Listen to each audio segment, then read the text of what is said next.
maxaa lagu dhahaa aroos af Ingiriisi?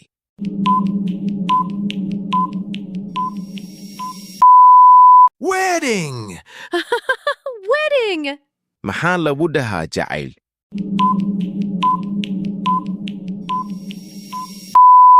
Love.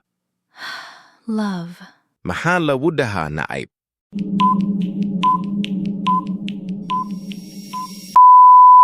Hate! Hate. maxaa lagu dhahaa dulqaad?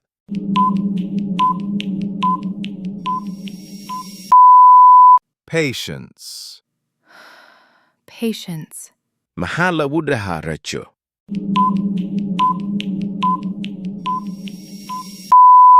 Hope. Hope. maxaa lagu dhahaa cabsi?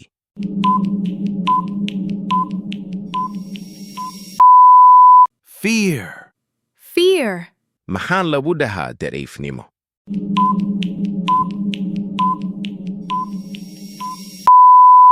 Weakness. Weakness. mida ugu dambayso maxaa lagu dhahaa riyo af Ingiriisi?